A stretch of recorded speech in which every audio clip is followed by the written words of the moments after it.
Do, do, do.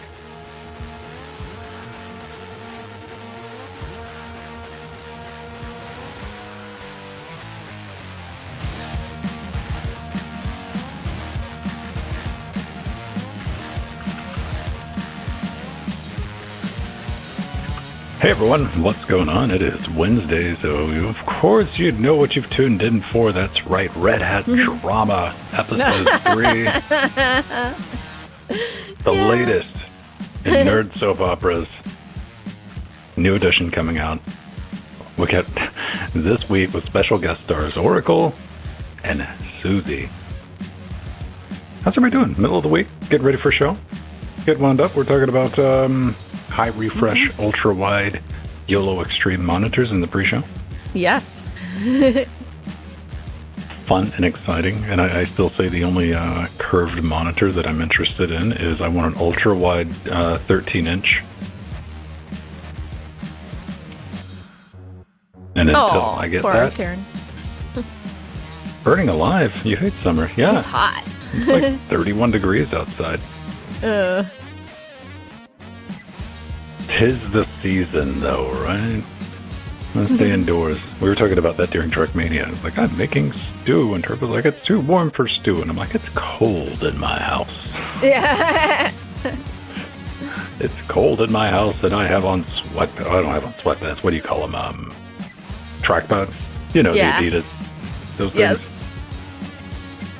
I have on shorts right now, though. Hey, look at the butt.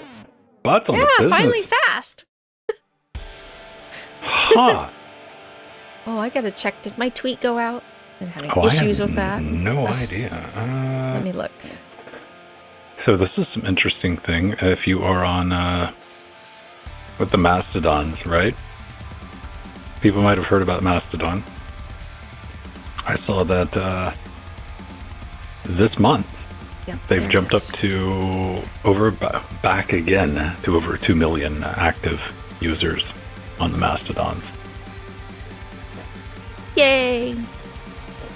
Now we'll see if people learn how to use it at some point. Yeah. Or I've been watching people come in and out of Mastodon since 2016. All right, what is happening? Why do I have an alert? Who sent me an alert? Oh, thanks, Tux user. I think it's Joe. Does Jill have a tweet I can steal? There it is. Yeah. Yeah. Quote tweet. We go. We live. Making max noises. All right. There we go. We go tweet. And not to duplicate efforts, we do that. Old copy and paste. Then we got to tell people where we're at. So we do Twitch. Noises, then we're going to modify this, so we got to be wholly original on the Twitch. There we go. Then we click publish. There we go. Man, professionalism. Yes. The pinnacle of it. All right. Nah, man. Listen, I understand, Arthur, that you've embraced TikTok. Yeah. That's your thing. I get it. I don't judge you.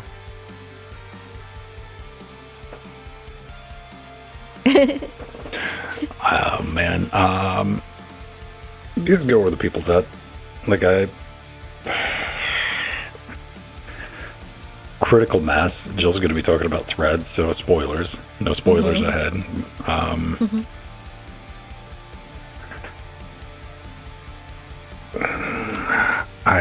I want critical mass and something. It's going to be interesting. It's going to be interesting times ahead.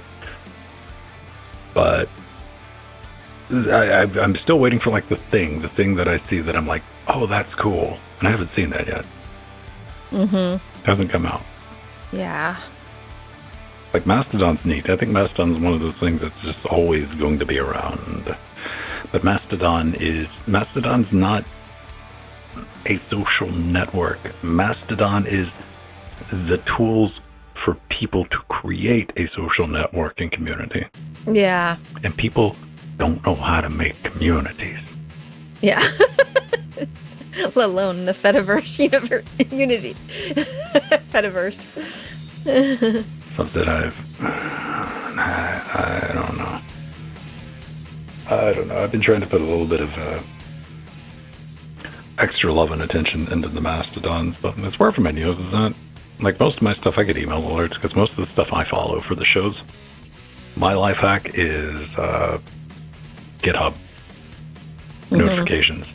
Like hundreds of projects I follow on GitHub, and I get an email account that I just check in the morning.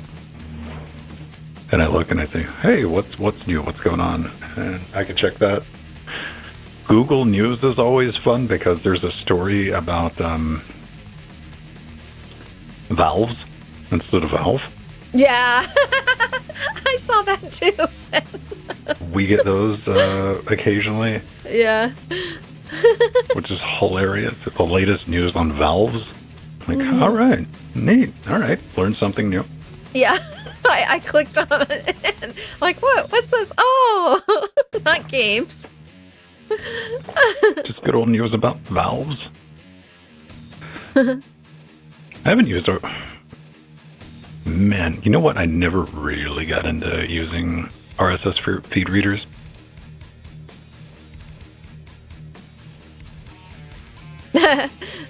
RSS. Oh, yeah, you haven't been... I used to use those a lot. Now I'm not anymore. Even when they were a thing, man. Like, like FeedBurner and stuff like that, when they were like popular enough to where Google had one set up. And how is FeedBurner the one thing that Google hasn't killed yet? Yeah, I know. Explain that to me. Yeah. No, fortunately, but I am just about a mile and a quarter from the location of the sliding hill. Yeah, it's one of the reasons why I don't live on the hill. It slides. Occasionally they have issues. That and fires. So I don't want to deal with it. Steve and I actually had looked at a house up there, and I'm like, you know what? No, I want to be down a little bit. On the foothills is okay, but I don't want to be up in them. I get it. You're scared of heights. That's all right. No. That's okay. Don't worry about it. But I get the best of both worlds because we're in a hilly community in the foothills before you get to the PV. All right, let me put that in there. Yeah, RSS is good for that. Everybody's got like their own like news sources. Yeah, I know. And it's a collection of things. With me, it is. It's going to be like Reddit because I get like. I was going to say our curated. Linux is excellent, and then you got, the Google News does pretty good, especially on the mobile apps. Does it pretty good at finding new stories. And then GitHub, and I have GitLab accounts I check. Gosh, just so much. And actually, for me, Twitter is huge when it comes to Linux news because I'm subscribed to so many Linux news feeds and developers. So honestly, most of my news comes from Twitter. Love them or hate them. It's a really good news aggregator. It depends on what you're following too. Mm-hmm. It really does. Like if you want like surface level news, I think Twitter's good for that. Mm-hmm. Something I found, it's always been the case though. And one thing about Mastodon is if you're like interested in more technical stuff, Mastodon's been really good for that. Oh yeah, it's like Google, Google Plus, the circles. That was really good conversations. Yeah, I like Mastodon a lot too. Then we still have whatever is happening behind a blue sky, which I still don't have an invite for.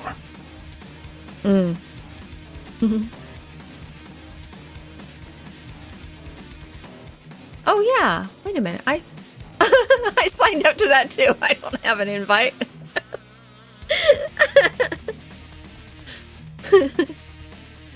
We're curious. I don't know anybody who has a blue sky, but the hype's died down behind it, and which is probably a good thing. I don't know. What is that? Oh, lobsters? Yeah, lobsters been around for like 7-8 years. I use lobsters. If you like lobsters, go to Hacker News. I spend a lot of time on Hacker News. You'll never guess what my account name on Hacker News is. Then? Yep. Yeah. Oh, Mir, have fun at the fair. Hacker News is one of those places in the comments section you will find just straight up engineers from like whatever project your work like is being talked about. That's where everybody hangs out. Mm-hmm. Hacker News is famous for yeah, it is actually multiple things. One of the things that they've traditionally done, especially in the past, is like anytime that Twitter or especially Reddit was down, they would close registration to make sure none of those people showed up at Hacker News. Mm-hmm. And it's one of the few places left on the internet where people will have conversations in the comments section. Oh, yeah, that's true. Because if you're going to show up with your hot take, you're not going to have a good time. You're kind of here. All right. You Hi, made Steve husband. When he got to work, they were having they had a fire alarm, I guess, just a fire alert. It was not a real one. Going through the monthly thing they do. And he got there just in time for that, so I don't know when he got in the door. The Dutch government has just set up their Mastodon instance. I will be right back. All right. So if you want a Mastodon instance that comes with a smoke and a pancake,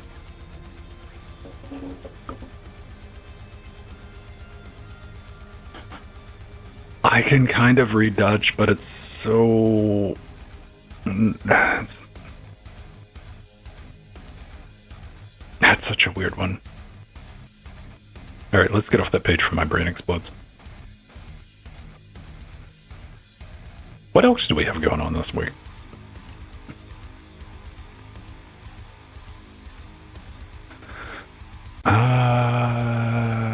There we go. That is together. I saw that, oh, right. Everyone's getting really excited. The 4060 Ti's are going to be coming out, man. All the reviewers can't wait. Super excited. Except NVIDIA's not, and all the AIB partners are not going to be sending out review samples to people for the 4060 Ti. Because it's so good. Do you believe that? NVIDIA, hire me.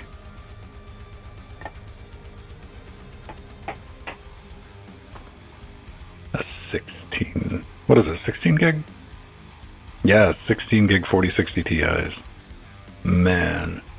With that anemic little memory bus.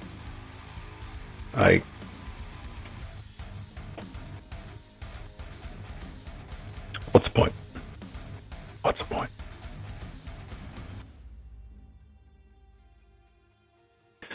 And I did get your thing for the 3D Civilization. Is that the Civilization in the browser?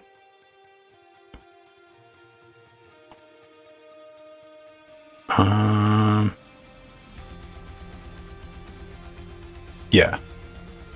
Yeah. I ran into that. Thanks for posting that in there.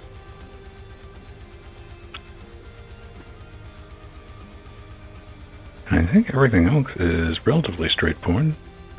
We're going to be talking, got a new version of Solus. We got the Thunderbird refresh to talk about, OpenRGB, and MPV. Hardware acceleration. I was talking about this, if you use MPV, we're going to be talking about this during the show, but it doesn't matter. If you use VLC, something you need to check right now is make sure you have hardware acceleration enabled. Because not only is that going to save you electricity, it's also going to save you noise. Because we're talking like 15, 20 degree difference in your CPU temp. That's something you want to think about. Or not, I'm not your boss. Maybe you like a hot screaming CPU. You want to feel that it's working.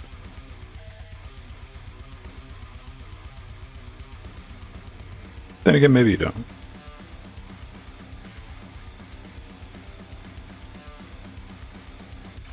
Wait, what is today? The 12th. Oh, I think that Mega Man game came out today.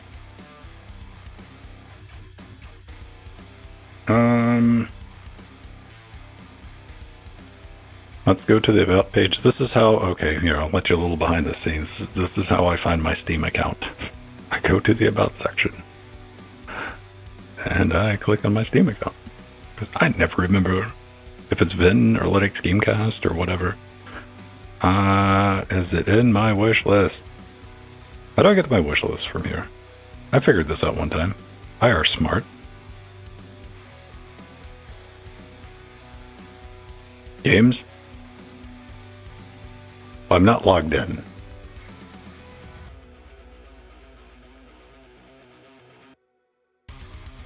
Like, as I'm not logged in. On the right side. Okay.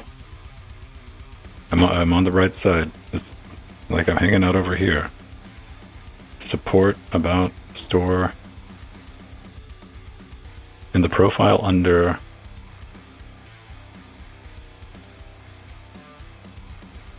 Below the profile awards.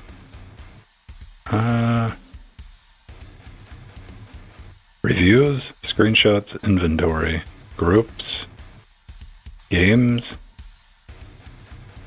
Is there a drop down I'm missing here? Hi, Test Man. Right of the favorite group?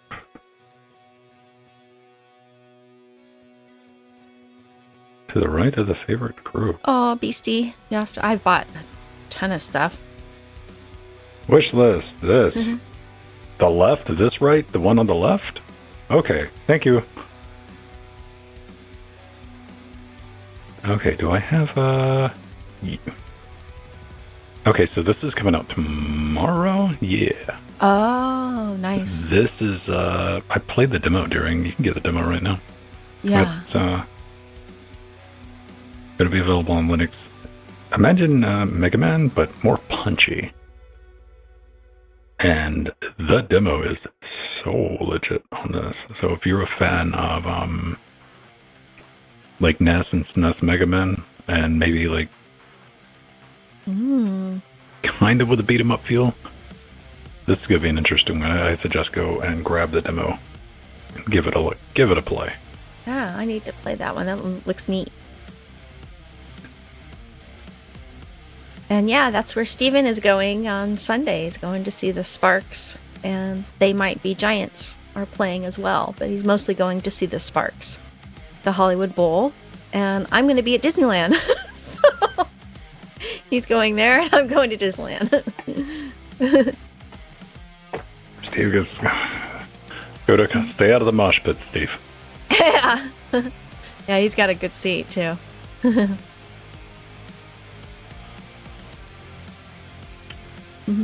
There's nothing wrong with a well-done hipster pixel platformer. I like challenging games. I like platformer games. Oh, well-done platformer games. Yeah. I like Metroidvanias. I've always liked Mega Man. Been a fan of Mega Man, except the latest incarnations of Mega Man. I've just not felt it, but that's okay. Last I checked, there's enough games for everyone to like. So don't worry about games that people like that you don't. Yeah. I mean, you can. Something for everyone. But I might advise a more productive hobby. Yeah.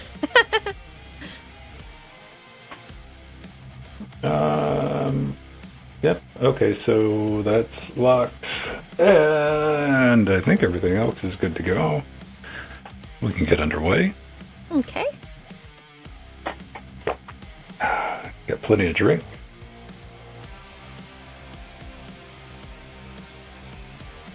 Got the notes. I got that. I got that. Man, Oracle, even your website's not good. Yeah.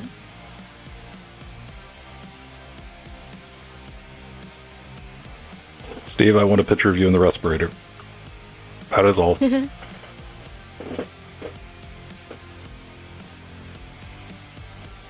Cool. Yeah, let's do it, everybody. Let's make a show. Oh, let me, Bye, Steve husband. You can watch the show later. Why would you do that, Steve? It's a horrible idea. Darth husband. Okay,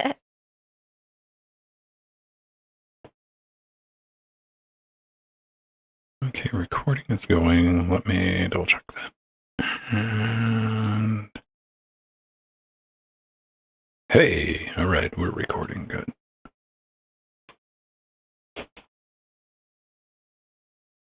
Ready, Joe? Yep. All right. Check our shots. Good to go. All right. Hey everyone, welcome back to Linux Weekly, daily Wednesdays where we sit back, relax, take that midway break, talk about some of the fun things going on in the world and open source and just Linux, anything that we find interesting. Speaking of that, I'm Vince Stone. That's Joe Bryant. Hopefully you find it just like a little bit interesting. But if you don't, that's all right. You'll find everyone watching us live quite interesting, quite entertaining. They've been having a good time in chat trying to help me, Old Man Vin, find where my wish list was on Steam as I puttered around. I've got hundreds of games on mine, as Ben knows. You do, Jill. That's why I never buy you anything off your wish list, because I have no idea what you want. Jill just sees a game and adds it and adds it and adds it. I'm like, oh. But we got a fun show for you today. We're going to be talking about Solus, the new Thunderbird refresh, OpenRGB updates, and hardware acceleration for MPV. But first, Jill, you've decided that you love Facebook.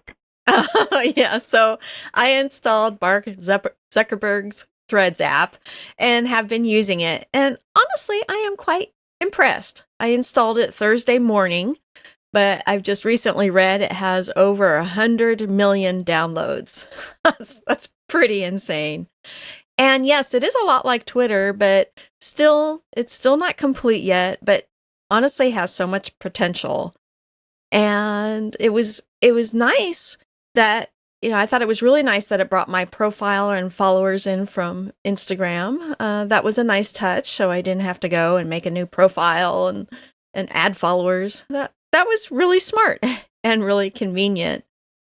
And what is interesting then is when I was installing it on Android, I noticed it said that future versions of Threads will have a Fediverse component. Interesting. That would be cool. If Meta could make the Fediverse easily discoverable, I'm all for it. So, and everyone wanted a competitor to Twitter, but I actually never thought about a Meta or Facebook-based one. It is kind of funny, but it's very well done. It has the feed system is a lot like Twitter, but the layout and design is very Instagram still. So it's kind of the best of both worlds. But there's lots of people on there talking, including a lot of people from the Linux community. So I've been having really fun interacting with people. That's cool. I mean, you don't have to worry like too much. Like no real Linux user would use a Facebook. Yeah. Property. Well, there's irony in that, Ven, because a lot of Linux users are on Facebook. And one of the reasons is because... Jill, I said real Linux users. No, Mad Dog is on Facebook. And... I didn't say old Linux users. I said real ones. Yeah. At the end of the day, you get to use what you want. One of the fascinating things that I've seen about the threads and the federated ability is everyone saying, we've got to make sure we block that. We're not going to allow that into our instance, and it's bad. Like, come on, people. See if you can get it figured out. It is interesting to see people running away from Twitter to threads. And I'm like, really? Let's try to maybe come back over to Mastodon. We do get some good news to share about Mastodon, though. This month, this month. You know, how many days are we into July? 11, 10, 12? 12? We're already Yes, back it up is the to 12th. I had to check. we're over 2 million active users on Mastodon again. Woohoo! Nice That's big exciting. jump Yeah. right at the beginning of the month. Love to see that. Threads is a thing. It didn't get released in the EU. That's where I was like, that's usually a bad sign. We'll see how it works. I want to say big disclaimer, big warning on that though. Currently, right now, if you sign up for Threads, it like becomes a symbiote to your Instagram account. So you can't get rid of your Threads account. If you try to close out your Threads account, you can mute it. But if you close it, there goes your Instagram account. Then again, I technically have an Instagram account, which I'm reminded of. Like, I think a lot of people, when I click on an Instagram link and it's like, hey, you have an Instagram account. I'm like, I do. Huh. Fascinating. So what have I been up to this week? Well, it's the beginning of the show. So our favorite soap opera for the past couple of weeks is what's going on at Red Hat, and watching the reactions to Red Hat going, hey, man, we're going to make sure RHEL is available to our customers. And we're just not going to give it out wide open like we've been doing for a long time. Unsurprisingly, the internet had some weird reactions to that, which rightfully so. Rightfully so. One company, and I mentioned this, I don't know, the day it happened was, this is clearly a shot aimed at Oracle. You know, other companies profiting off of the work that Red Hat was doing. I was like, no, man, this is going after Rocky. This is going after Alma. To my point, here's Oracle using the words, keep Linux open and free. Irony. The deliciousness of reading through this, of Oracle being part of the Linux community for 25 years. And, you know, we're here to help you guys. And I don't know, Jill, did this like knock you back a little bit when you read this? Yeah, absolutely. The irony. As for Oracle, we will continue pursuing our goal as Linux as transparently and openly as possible while minimizing fragmentation. We will continue to develop our test software products on Oracle. Oracle will continue to be RHEL compatible to the extent we can be. Poor little Oracle. They love Linux and they're so open and like. Mir in chat had a good point. Hello, Open Solaris. Open Solaris, are you okay? Open Solaris. Just seeing Oracle talk about like openness just makes me roll my. You know, Oracle, you killed Sun. You did. Yeah, you did. And that's why a lot of Linux users are upset. A lot of people. Let me tell you the reason I am upset. Mine goes a little deeper than that, Jill Bryant. Yeah. It's not that you killed Sun. It's why you killed Sun. It's the reason you bought Sun in the first place. To go after Google. You wanted those Android patents. Yeah. Also, you tried to patent an API. Like, don't talk to me about openness, Oracle. Like, this is the most transparent. Like, you probably just, you know, you have that friend that shows up. Like, you need to. I understand you want to be part of the group and like get in on this. Take shots at the king. But maybe you just need to get back over there, Oracle. However, Oracle's not the only one. Susie. Yeah. Susie is like, we want some of this too. We're going to do a hard fork of RHEL. Now, this is from Dirk Peter Van Leuven. And you might know him because he spent 16 years at Red Hat. You know, he was a high up for a long time. Now he's running the Susie. And you know what? Let's not pretend for 1 second that Susie doesn't know a thing or two about vendor lock-in. So while not deliciously ironic as the Oracle announcement, this is still kind of sweet. Now, I think we've talked about Susie Liberty Linux that they rolled out a little while back. Yeah, we did. So, yeah, they're going to do, I might have misspoke. It's not Oracle that's going to be forking RHEL. It's Susie They're going to be doing a hard fork. They're going to invest $10 million in it. And we're just going to see what happens. And hopefully this is going to be the last edition of our Redhead soap opera drama. Yeah, the saga continues. It can just be over with. I'm like, let this settle down, because during this whole time, I'm like, man, just use Debian. Come on. I mean, come on. I mean, I might be a bit biased. Yeah. Just a little bit. But I came to Debian after using everything else and getting down to like, hey, I really like how this works. And there's a reason so many other distributions are based on Debian. Yeah. Susie's an interesting fit with forking that because, you know, it's RPM-based distribution. Here's what we need to do. We need to bring back Mandrake. Yeah, there we go. How about we do that? Mandriva, Mandrake. Alien. We can use the Alien RPM package converter from way back in the day, which I managed to get to work once, and that filled me with false hope. Like the early 2000s, because I never get to get it to work on anything else correctly again. So, we got Oracle talking about openness. We got Susie hard forking RHEL and dropping 10 mil on that. Let's talk about another distribution that's not one of the Redhead based. This is exciting. Yes. So guess what distro has a new release? After almost 2 years. You said guess. Give me a minute. Wait a second. I got to think. Okay. Guess which one, Ben? Solaris. Yeah, that would be cool. Even Open Solus, I'd be happy with as well. So almost 2 years, Joshua Strobel announced the long-awaited Solus 4.4 ISO release of this awesomely independent rolling release Linux distribution featuring the Budgie, KDE, Plasma, GNOME, and Mate desktops. And this version of Solus 4.4 is called Harmony. It's the Harmony release and is powered by Linux kernel 6.3 and now supports secure boot, Intel Arc GPUs, NVIDIA 40 series GPUs, AMD Radeon RX 7600, 7900 XT, and 7900 XTX cards. Also has enhanced support for various light sensors and accelerometers, and a lot more. Too much to mention. This is a huge release. The flagship edition of Solus 4.4 is using the latest Budgie 10.7 desktop environment.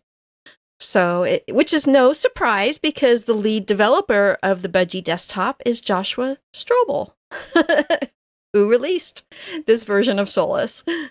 And of course, the Budgie desktop came from Solus. So that this is its birthplace. So it makes sense. And I know somebody who's gonna be like, "Come on, man, really? What are you doing to Mate?" Oh yeah. They are planning to deprecate the Mate desktop, and they're going to release an XFCE desktop instead because of the Wayland support not being active on the Mate desktop, but more active on the XFCE desktop. So that's a thing then. We were talking about this in the pre-show. If you're a patron, go back and listen to that just like a little bit. My only hot take about that is I'm a borderline XFCE zealot when it comes to like when you need a desktop just to get work done. Mm-hmm. Yeah. And I've also commented on I probably won't be running Wayland for a long, long time securely because XFC's got to get on Wayland and we're probably like minimum 2 years out. 2 years away. Yeah. That makes sense. I'm hoping all the X window managers are going to come within 2 years as well, including my beloved window maker.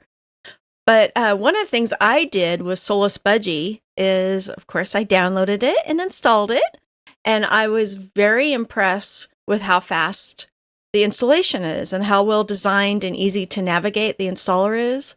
And this version seems to be even faster. I was always impressed with the speed, several years ago, and they have improved it since then. It's really, really nice and very easy to navigate. And also, when you boot the desktop, I like that they went for a more traditional Windows looking like layout for Budgie with the application menu at the bottom left of the screen and the bottom panel. And this, of course, can be changed. But I thought that was a nice touch, especially for new users to Linux coming from Windows. And there is What's the ring? Windows 11? Shouldn't it be like in the middle or something? Yeah, well, you can do that too. You can do that too. But I know so many people that are still on old versions of Windows. And there is actually dual GPU support in the Budgie menu now. And there's nice notification sounds. I was surprised when I heard the notification sounds. A new Budgie screenshot app and a new power dialog for session management. And one of my favorite things about Solus, and one of Solus's key features, is the enhancements using Steam and playing games, despite it being a built-from-scratch distro. All the necessary dependencies get installed, as well as a nice Linux Steam integration app where you can configure to force 32-bit mode for Steam, or switch between the native runtime or the bundled Steam runtime, and many other settings. So they really, when Solus came out then, they were really emphasizing their support for Steam and games. And they've done that. In fact, Pedro, who used to be here on the show, used to run Solus. He did for quite a few years. Yeah, then he ditched it. Yeah. Well, that was when there was, they stopped doing support on it. So. No, it's because they would make some very obvious changes that he wanted. Oh, yeah, that's right. He had contacted them and they didn't change some reports. Things. And yeah, the bug reports. Yeah, that's right. Forgot about that. It's been a while. He reminded me of it last week. This is LTC Weekly. I mean, I don't know. I mean, I'm glad it's out there. It'd be interesting to see, if Solus can come back to like some popularity.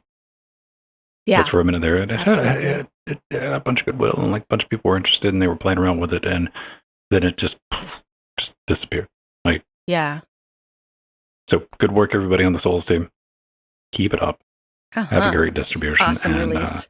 Good choice on XFC because I'm completely unbiased. Yeah. Yeah, thank you, Joshua. This is a wonderful release.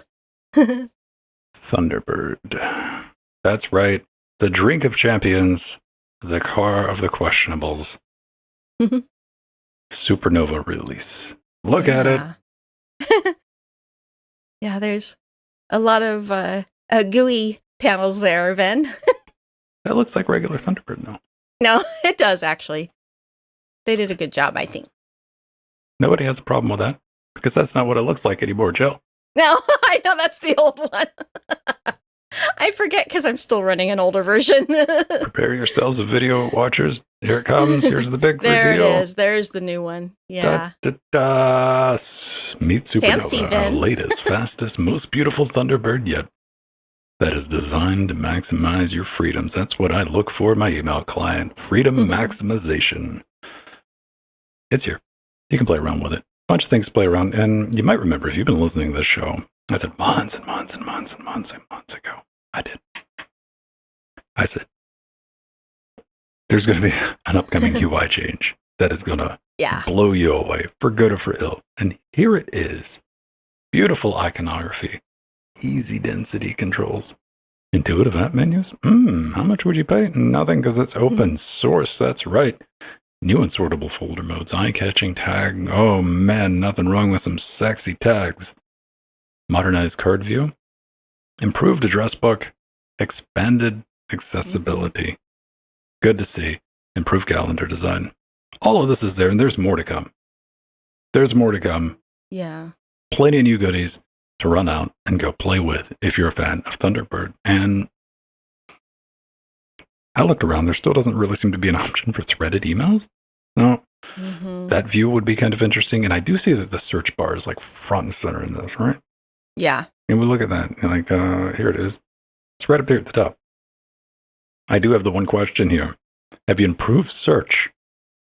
What that connects to, because if anybody who's ever had to search for large databases across multiple email accounts with Thunderbird, that can be a bit of a chore.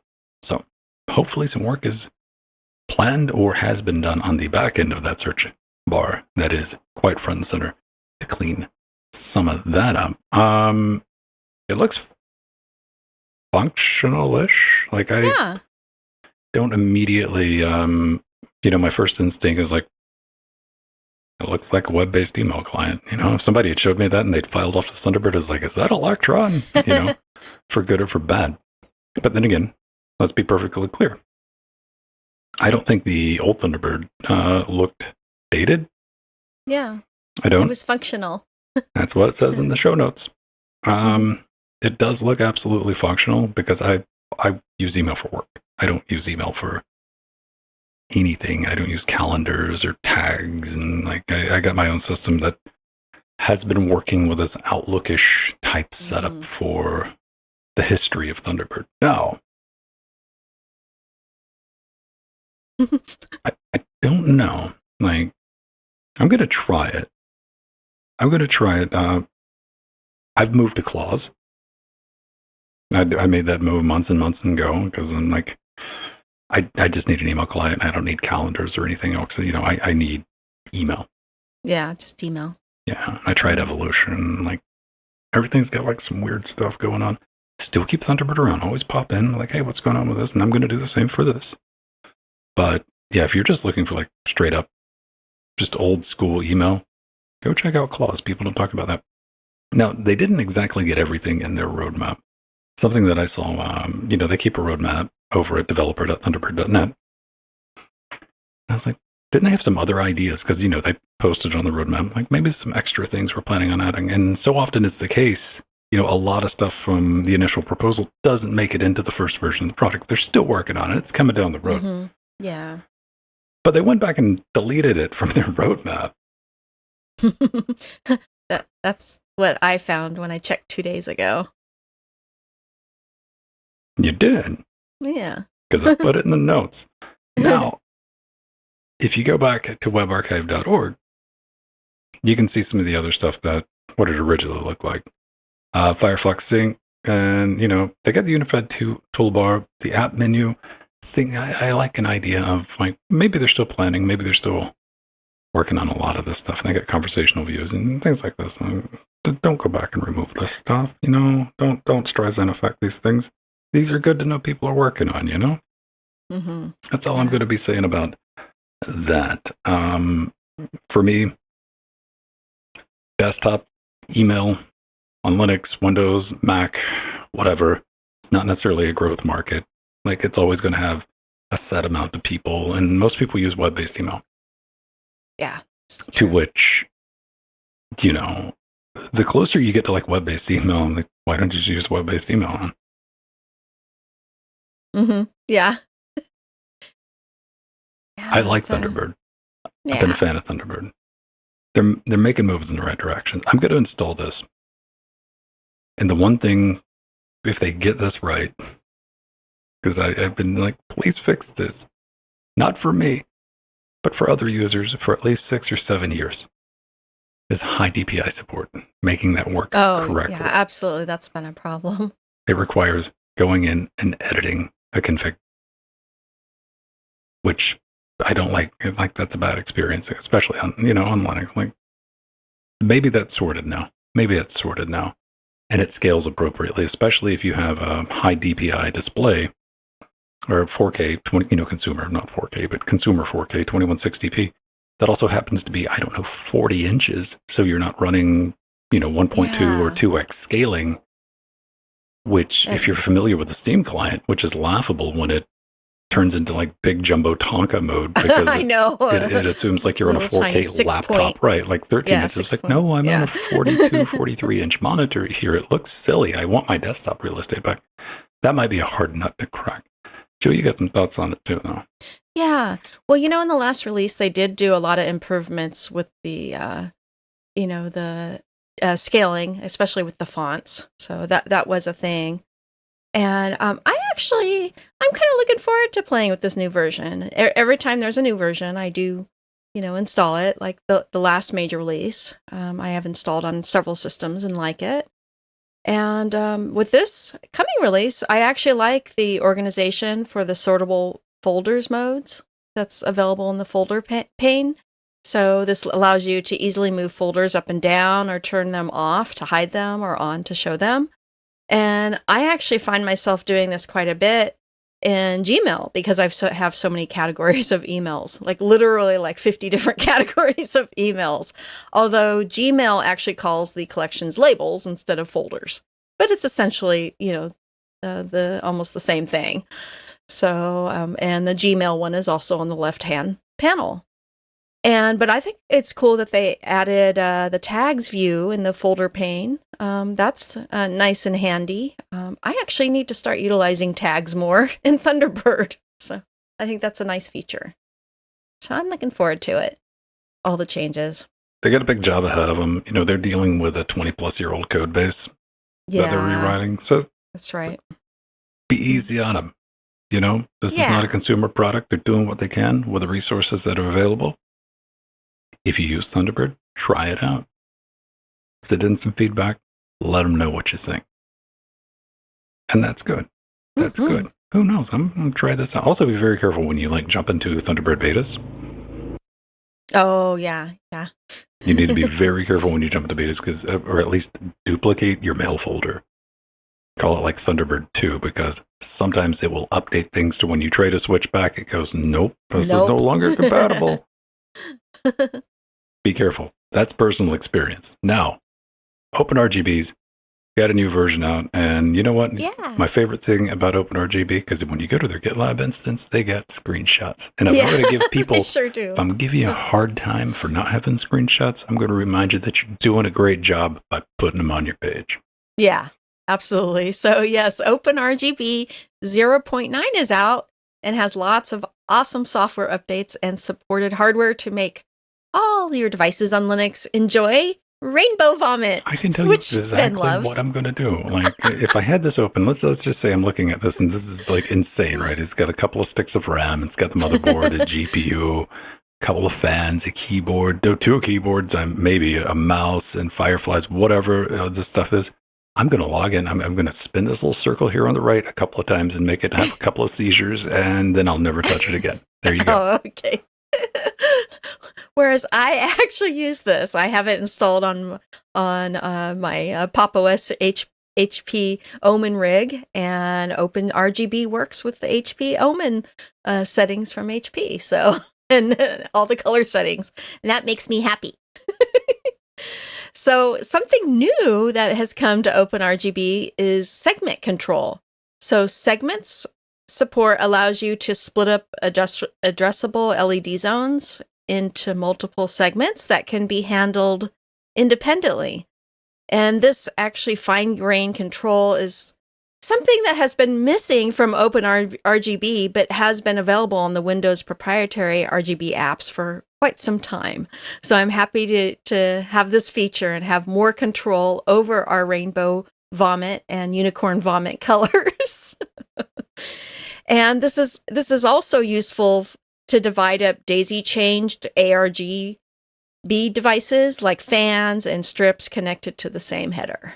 So very convenient. And thank you so much, OpenRGB. A lot of us have been waiting for this feature. And there's a new keyboard layout manager that Ven showed on the screen.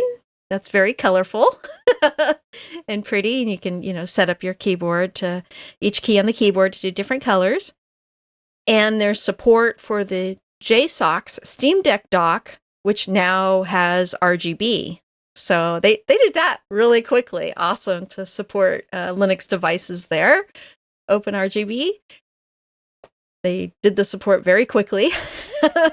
And one of the most important, Kai's got an excellent point. That should have been the end of my sentence. OpenRGB has helped Kai cut it all off. Turn off all the Rainbow Vomit. Aww. Which is, the software solution to me cutting LEDs. Yeah, this is true. Very good, Kai Linux. Very good. And yeah, I am very happy that it supports the JSOC Steam Deck dock. It's really cool because that just came out, the RGB one.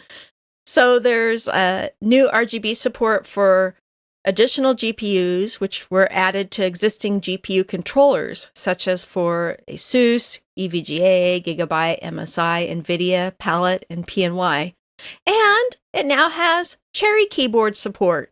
among many other hundreds of hardware support out there. So go check the show notes. So you can make noise while you blink? Yes, you can. Awesome. Yes, you can, Ben. I could do it right here, but I don't want to too much during the show. But with my keyboard, my mine is of course has its pink LEDs turned on. No LEDs are on this.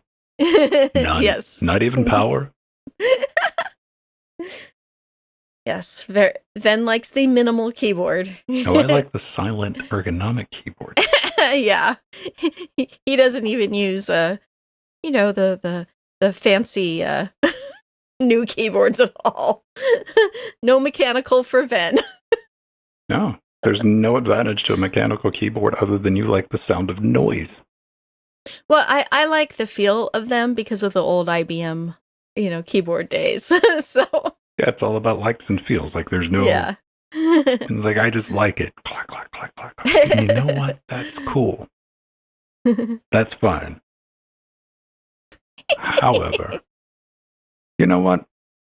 I'm glad this project exists. If I had any like particularly shouty LGB, what is it? What are the control MSI? What are the two different types? For I got like two different types. I thought one was like L something. Anyway, I got two different types. This Threadripper motherboard supports two different types of RGBs. Oh, ARGB or whatever it is. Yeah. Okay. Like the different standards. There's two different protocols. Yes. Something that is really, really great about the open source community and this project particularly is the nightmare of having 6 different applications to control all of your Blinkatron 9000s in your room, in your house, in your neighbor's house, because you didn't tell them, but that's how you roll. I don't judge you. Applications like this and get everything under one hood. I like it. Yeah, it's awesome. And that's the problem a lot of Windows users, complain about is all the different separate pieces of software, which quite frankly aren't usually very good for all the different, RGB keyboards and mice and headphones. A lot of them are, motherboards. Good in the sense that they function with the product, which is something that we're getting there.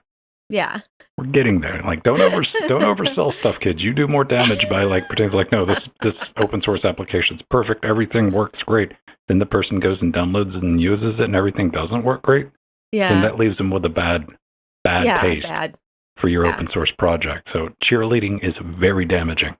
Oh, keep that in mind. A nice unified software for RGB, which is this has made incredible progress. Yes. And they're just adding, as Joe was talking about, stacks and stacks of new hardware. Mm-hmm. So where can we download it? You can go to their GitLab page. What's a GitLab? It's it's an alternative to GitHub for developers to put their software on. So those of us can download it and try it. There'll be a link in the show notes. This is available. No, you're listening to the Lag Show. There's Windows binaries, 64 and 32-bit. Mm-hmm.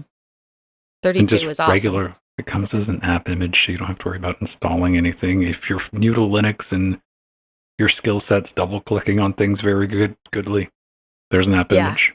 Download it, double-click on it with extreme skill. It'll open right up. There's Linux binaries in Debian format. That's real Debian. They're available for Buster, Bullseye, and Bookworm. Mm-hmm. However, there's some notes Fedora. If you're on 2004 for Bullseye and 2104 if you're doing the Ubuntu's. And of course, don't forget for your app images, not needed for your Debian package, your UDEV rules. Yes. Oh, I really want to point this out. Available for macOS, Intel, and ARM. Yeah. For those of you who want blinking Macs. Yeah. I think Mac users have better taste than that. No. Oh, they buy the classic PC mechanical RGB keyboards too. Mechanical keyboards. Headphones. Good work, everybody. Glad to see. It's awesome. All right. So I like running into unique problems. And if I run into a very unique problem, something that caused me to go, we usually get a guide out of it. This is no exception. Because no matter what video player you use, you probably don't even think about hardware acceleration. It's just one of those things. You're like, yeah, it's probably on. Not going to notice it. And there's a good reason why. Modern CPUs, you got the grunt. Like even low-end modern CPU, it's going to be able to chew through 4K content. It's no big deal. It's not going to drop frames. It's not going to stutter around. So I never noticed it. You know, last decade, whatever, never even thought about it. I just kind of assumed it was on. Everything just worked great. Then I needed to play 4K video on a vintage i5-3470, 10, 11, 12-year-old CPU. And you know what? It could do it, surprisingly. I was like, oh, look at you. You're playing 4K 60 video. That's good. Nice. But then the fans went into turbo mode because it was struggling. It was at 50% load across those 4 physical cores. It was like, why are you doing this to me, man? Did a little bit of investigation after that. And I found out that my video player of choice, MPV, and this also goes for VLC too, neither of them ship with the GPU hardware acceleration and enabled. I'm like, but then you get a GPU, and I was like, well, you know, the Intel integrated GPU, whatever it's called these days, you know, and the APU portion of it. Same goes for the Ryzen 5600G. Now, this is big. This works on NVIDIA, too. There's a guide over at linuxgamecast.com. Everything's in the show notes. All you got to do is add this one line. After you get the right drivers installed, mind you, for AMD, Gen 8 newer Intel, or vintage Intel hardware, or NVIDIA, you just need to put hardware DAC equals auto. You got to create a file if it's not already there. Save it. And here's the big thing. Let me open this image up in a larger tab.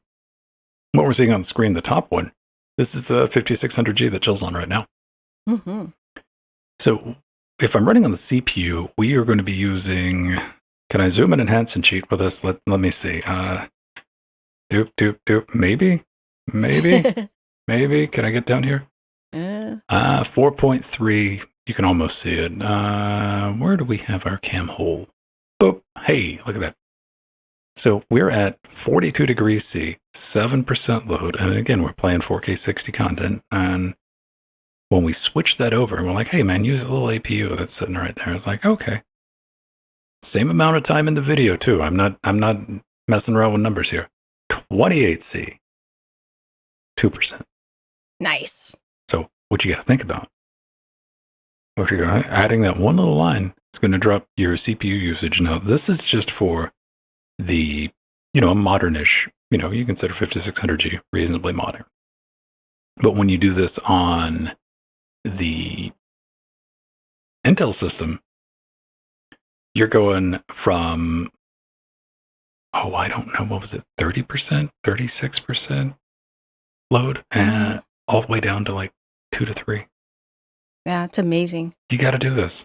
You got to do this. Why should you do it?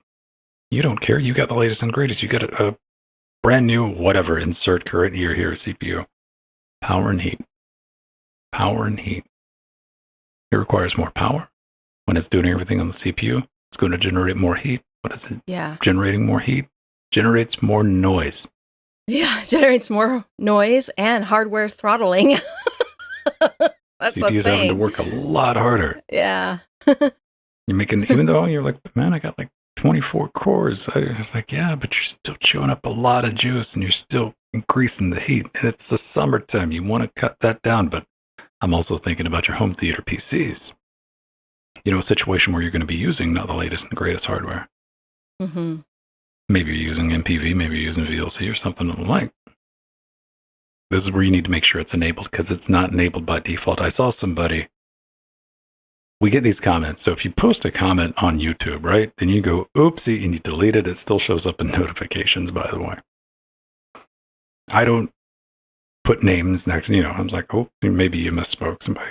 Somebody had written in when I posted the video yesterday. They said, this is enabled by default in Ubuntu, which I was like, I don't know if it is or not. Apparently it's not because they went back and deleted that comment. Yeah. And you know what? By good measure, MPV in their documentation, it's like, don't enable this by default, to which I'll say, you need to change that in 2023.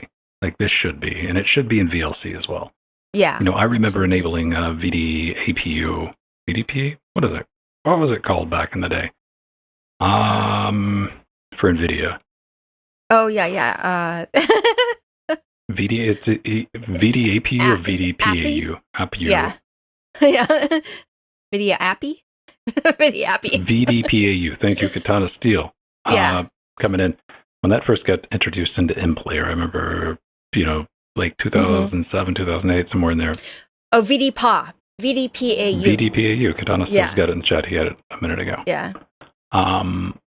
That's the all floating. It was the first time we saw like real hardware acceleration under Linux. Yeah. And it was a big deal because we had single core PCs that most of them couldn't run 720p video, much less 1080. 1080 was like some weird moon number. Like, it's going to be a while for when we get to that. Fortunately, things have progressed, but this is still worth investigating and getting set up. And it will, if you get NVIDIA, I should point out, like the, if you got, Nuvo, you want to use the Mesa VE drivers as well. But the amount of people using Nuvo open source NVIDIA drivers on, plus using it as a desktop, probably pretty thin. Yeah. So there you go. Go play around with it. Awesome, Ben. Now, before we get out of here, I also want to remind everybody that when you're on Linux Gamecast this afternoon, and you're like, YouTube, why you not want to connect? And you're reading our guide. What I want you to do is pass the sad square frowning and make them happy. Head over to our support tab. If you like what we do, you want to keep what we do free, live, having a good time. Most importantly, honest. We got a bunch of different ways you can help out the show. Share the show. Tell your friends. Tell your cats. We got recurring donations. One-time Amazon wish list. We got a merch store, Amazon storefront, and of course our humble affiliate. Leave a comment, and if you get any questions, we got a bunch of bonus things you get if you can support us on Patreon. Access to our Discord. You can get that if you're a Twitch sub as well. We do game streaming on Tuesdays, Thursdays, and Fridays. We do Trackmanias on Tuesdays and Fridays. You're welcome to come pop in for that. Jordan is going through Portal Reloaded with MT when they get a chance on Thursdays. And of course, we got the show, Linux Gamecast, on Saturdays. And the after shows, and come hop in, come play around with us. And all the other fun things involved. Access to our show notes. You get uncut versions of this. If you're listening to the uncut version of this on YouTube and you're like, all right, it's not bad. I don't know how bad YouTube's going to get with the ads and all that. But we make that available a week early for our patrons. Also, I put it in podcast format, so you can just add it to your Patreon RSS reader. You get a custom feed, so all of the early stuff comes out. Access to our pre super shows and on Saturday, which is like an extra hour of content, which there's hundreds of extra hours of content if you like what we do. All right. Jill, we did a good run, a little bit long. Yes, we did. But let's roll some credits and get out of here. And thanks again, everybody, for making this possible. Yeah, we love you all. Except for Steve, because he's not here to defend himself. Yes, true. Oh, thank you to all our viewers and our lovely patrons. We have our advisors, Omegas and Artherin. Our Artherin is in chat. And thanks, right now. Katana Steel, for the 31-month resub. Yeah, Katana. Thank you, Katana. And Basil did a resub, too. So that was cool. And thank you to, oh boy, Veritanuda, Justin, Frostclaw, Dirty Dean, Turnover, Ogiwan, and Foxdog. I'm working on a way, a new technology to get that sharing screen bigger, but there's so many of you. There's so many. Keep being awesome. 383 episodes in. Just getting started, everybody. We'll see you next week. Aw. Love you all. Make your happy faces, people.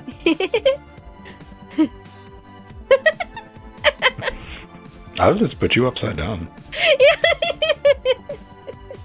What? Aw. That was so much fun. Thank you, Katana, for putting a VDPAU in. It was on the tip of my... Oh, look at Ben. What? He put me backwards. Put you upside down, man. I can put you backwards, too. Yes. There. Now you're backwards and upside down. Aww. All right, let me Look, see. Steve Husband. Yes, Aussie Jill. Isn't that a confusing shot, everyone? Yeah. Everything's on the wrong Oh, side. yeah, that's weird. Yeah, that is weird. Let me see. Transform. All the bits will fall out. All right. Let's get that going. Save. Good show, everybody. Yeah. Hang around a little bit after chosen and see if anything imploded. I was hoping for a good Prime Day deal on the Arc 770. Yeah, I know. I don't see any studio. Most of the discounts I've seen have been for the 750. Yeah, that's like $319. See, this is what irritated me. The $25 Oh, yeah, Open it went test up in bench? price. Yeah. the past couple of weeks, they've been like, they've been sneaky about it. They've been moving it up like a buck $1.50. I'm like, why is this thing go? Nobody's buying this. It's got 8 reviews. What did they? It's like, oh, look, if you save 10%, go ahead and math that out. What it turns out to be the original price. They're dirty like that. And Amazon has a really good, system of, if you check an item, like say I was checking one of the GPUs, and in the same day it'll go up $1, and then if you check it like the third time, they'll bring it down $2 or $3. Sometimes so that you'll buy it. Depending on, it's also done by geographic location. It'll be done by device too. There's also device IDs. Yeah. There's been more than once where I've checked something, then I went to go buy it on another PC, and it was like $5 or $6 more. Yes, I've had that happen too. Yeah. I mostly just buy on mobile, but sometimes when I'm going to my other devices and checking on the computers and whatnot, yeah, I've noticed that. See, I'm allergic to spending money, Jill, so it takes me like 6 weeks to buy something. It'll take a couple of months for me to put it in my cart. Then it'll sit in my cart for months and months and months and months, and then I'll eventually buy it. So I notice this stuff. I especially notice this stuff on the studio wish list because I'm always like looking, because I check that daily to see if a used item shows up because I like buying used stuff. Yeah, same here. Yeah, that makes sense. And I want somebody to return one of those Arc 770s. That's like, yes, I can get a bunch of video content out of that. But it's like $300, man.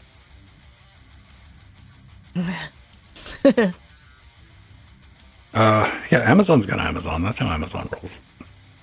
Like, I'll find a used one eventually. I just want to make sure I want to catch it before they become collectible and people like, yeah, jack it up. Yes. People want to add them to their collections, and I'm like, no, because you got to watch that, especially like any type of hardware. It'll hit that dip, then it starts, either through collectability or just scarcity. Mm-hmm. It starts coming back up in price. I know, you got to just hit it the right moment. I keep threatening to get one whenever I need to make a trip soon to Micro Center. Usually go, every few months, but I haven't been able to go. So, and that's one of the things I wanted to buy was either the A770 or the 750. I want to get the 770s so I can start laying into Intel. Mm-hmm. Like, you need to fix this. Jill pressed the F key a lot. F key? Yeah, you did. Oh, yeah, I did. Well, a key. Right here you did. In your show notes. Oh, yeah.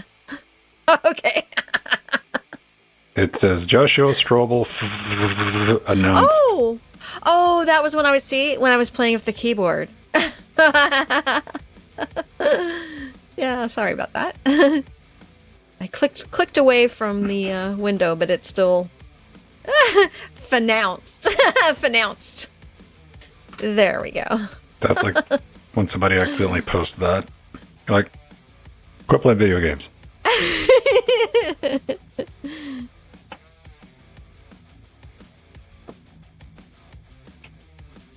I didn't see anything during the Steam sale. And I went looking a couple of times, too. I saw, I finally grabbed Cyberpunk, because I've been wanting it to it's not generally my style of game, but I want it for testing equipment. It's a good hardware test. Don't fall for it, Steve. Yeah, if you buy it's like, no, but I gotta buy a new GPU to run Cyberpunk. Yeah. I'm gonna cut that clip out. Be like, I don't really want to play it. No. Well, my 6950 chews through it pretty good.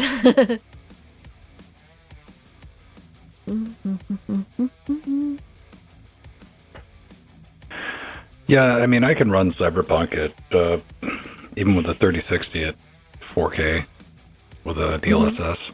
Yeah. But it's Cyberpunk. Like, I've tried to play it 2 or 3 times. I've had it for over a year and doesn't speak to me. Yeah, I enjoyed watching Jordan's playthrough of Cyberpunk. I don't, that's how I know it's not my kind of game, but I enjoy the visuals. Well, you don't have to play it like Jordan does. No. Jordan took the violence option. Yeah. And Jordan's like, this isn't working. I'm not using enough violence. It supports all the play style, like Deus Ex did back in the day. It's like, you could make this a stealth game, or you can make it a shooty pew pew game. Yeah. It's got a big open world to it, so yeah. Metric ton of updates. Well, when he was playing it, that was before they had all those updates. So they did. It was before they did like the first big patch for it, and it reset a lot of stats. But now that they've added the extra content to it, it's Jordan was telling me like it's effectively made it into a different game enough to where you want to restart with a new character to experience everything. That might be up my alley then. Oh, it's probably out of all the times to sit and get into Cyberpunk, it's good a time as any right now. Yeah, I didn't see anything. I was hoping, considering it's still got such horrible reviews, like maybe The Last of Us would. They were like, let's just put this on 80% and see if some more people will buy it, and they didn't. And I was talking about this during the stream yesterday. Summer sale, big sales, 50, 60. That's not a sale price. That's just 50 and 60. I expect to see that every other week. Like, you want to get my attention during a summer sale? You go deep. You go 75, you go 80, you go 90% off. Like, you give me something that I can't afford not to buy. Like, I need to buy this right now. I can't help, because it'll never be this price again. Those days are gone. You don't see that anymore in the Steam summer sales. It used to be. Yeah. It'd always be like 1 or 2 games like, I can't believe this, to the point where you were telling people, like, yo, you need to grab this right now. Like, this is a great deal. Now it's just like, yeah, it's always that every other week. Yeah, there's constantly. I mean, how every week I check my watch list and see what's on sale, and yeah, I get email notifications from my wish list. I'm like, hey, this is on sale. This is on sale. I get tons of them because I'm subscribed to so many of them or follow so many games. This is why it's so easy to track, like, is this a good deal or not? And then you see the summer sale, and I go check my watch list, and I'm like, no, that's the same percent off that they always go every other week. And I'm not exaggerating here. No. Oh yeah, Arthur, and that's I like it when they do the specials, the demos. Yeah, the Next Fest is, to me, that's my favorite time on Steam. Is the Next Fest, because I like going through all the great games and seeing what I want to play on my watch list, and seeing what I want to put on my watch list, I should say. And a lot of the games that I put on my watch list that are now available, I bought during the summer sale.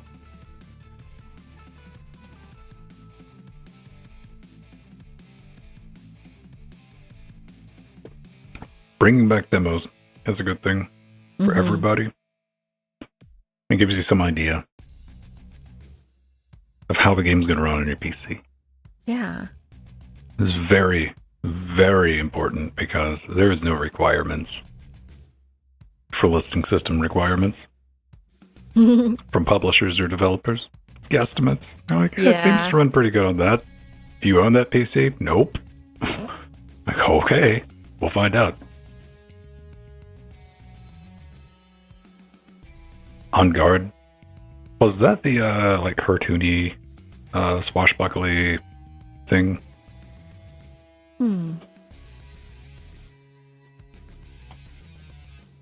Yeah, it was. I downloaded that demo. Yeah, Kai Linux Monster Hunter Rise. Yeah, I enjoyed playing that demo too.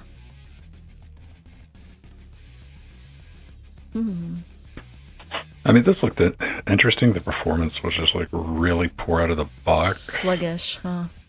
And it was I believe the demo was Windows only. They might have said they were going to have a Linux version. I don't know. I got notes on all this stuff for a Saturday show. I just don't feel like looking at them right now. Zorro, but Souls-like. Spectacle Fighter. Yeah, I think I'll go and check it out once it comes out. Yeah, I haven't seen anything like recently that's like caught my attention. There was nothing during the... I didn't buy anything during Summer Sale. Today's the last day. So... Also, Valve, open up the ability for people to stream without having to use, like, your in-game stream to broadcast. Steam's got a streaming service, by the way. And I enjoy watching some of the streams on Steam, and they just need to open up more. You got to use their, you got to do it through the client. Like, I just can't not connect OBS to it. Developers can. Developers can. They can do it. I can. I don't even know how to find it. Like, how do we get to the Steam streaming page? I haven't checked in the recent versions of Steam. Someone see if they can find it, drop it in Discord. Yeah, I haven't checked it in a while, actually. Yeah, since they've done all these updates. Let me look. You used to be able to right-click on the user that was playing a game and see, of course, see what they were playing, and then they would show you all the streams that other people were playing. Settings broadcast? I'm checking right now myself. View broadcast page.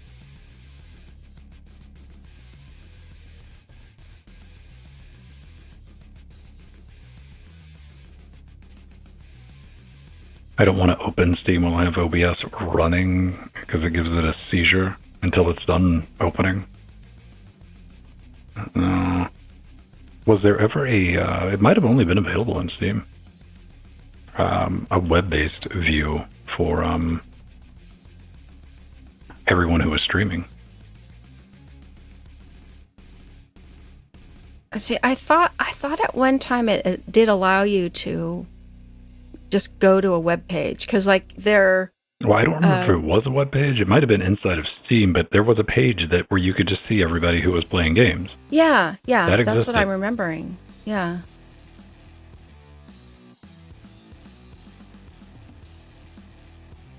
I'm looking right now.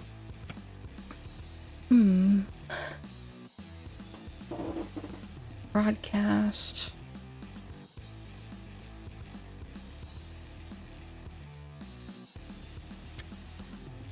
View broadcast supported pages. Oh, that's for support. Okay. Usually I'm watching them when, broadcasts when I'm just go to the game, and if the developers are playing it, I'm watching it. Oh, sweet mother of flying spaghetti monster. There we go.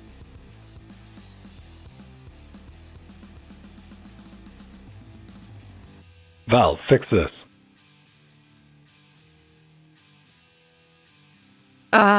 Okay. It's under community. Subsection broadcast. Okay, no wonder why. Oh, there it is. I see it now. I put a link in Discord for everybody if you're looking for it. And it took us, 6-7 minutes to even track this down? Yes. I was going through all the settings. I even did a search. Yeah,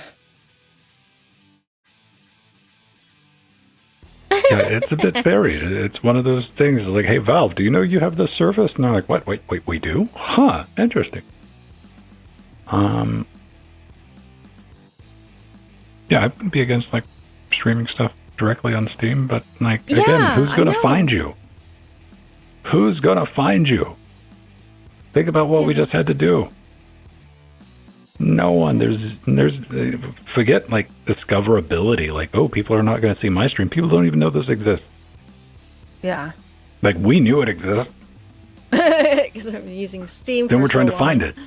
Even like I remember when it launched, and there was only like 10 people on there.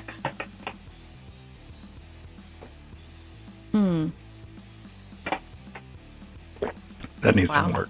Not that Valve wants to get in the business of becoming a Twitch competitor, but oh man, could you imagine? They could be.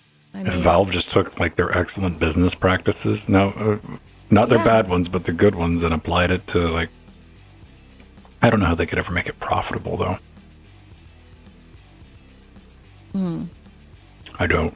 That would be the nut I would like to see them rock, because it is very expensive to stream video.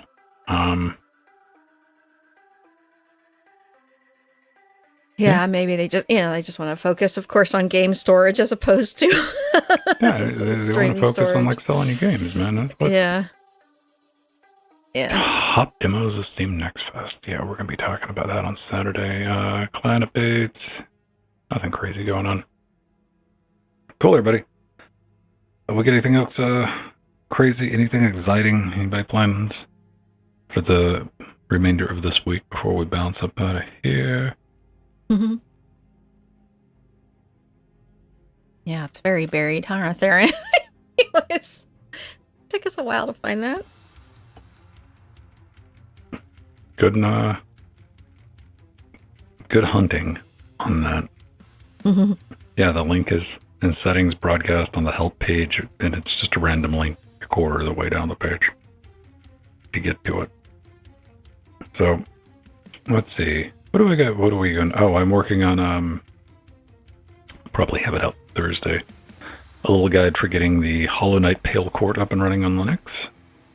I've gotten all the fun stuff for that. I just gotta like lay down I gotta put my Mad Disk track on top of it and spit some hot fire, and you get that put together. There'll be a nice short little video that will consolidate a bunch of like guesswork that I've seen on the internet. So if you're looking to reignite a crippling addiction or find a new one with Hollow Knight, that'll be their excellent fan-made DLC. A couple of new bosses. Saturday so far, we're going to be talking about the 50 most played demos during Steam Next Fest. That's cool. Pedro is going to be talking about some Hollow ISO desktop things going on. 4060 Ti, lack of reviews. Fidelity FX is now available, which is really cool. If you keep track of the GPU market, that's some new news from this morning, if anybody wants to give it a little click. 3D Civilization, Arthurian pointed us to that. And missing games that have just disappeared over the years. It's a frighteningly high percentage, and we'll be addressing some of that. We'll be providing armchair solutions, as we are known to do, on Linux Gamecast. All right, beautiful people. That's going to do us. We'll be back. Jordan's going to be back tomorrow, 7:30 p.m., twitch.tv. Playing the portals. I'll probably pop in, come say hello, type in the text, make the chats. And Friday, we will be doing Trackmania. Yeah. Classic Trackmania, which is always a good time. We'll be doing rounds. We'll be doing points matches. Little arithmetic is going to be involved. The server's always up. You don't have to play with us. You can play asymmetrically whenever you want. But we got 14 tracks for this week already loaded. Get in there, go practice on them, have a good time with them. A couple of them are challenging. Oh, absolutely. I got to go through and practice a few of them. There's like 2 I didn't make it through, but I will when I practice it. Just got to go through them. And it's always a fun time. Cool, everybody. Enjoy the rest of your week, if I don't talk to you until next Wednesday. Bye, you all. Love you. Bye, Steve Husband. Bye, Beastwick. Bye, Arthurian. Bye, Mir. Bye, Kai Linux. Bye, Katana.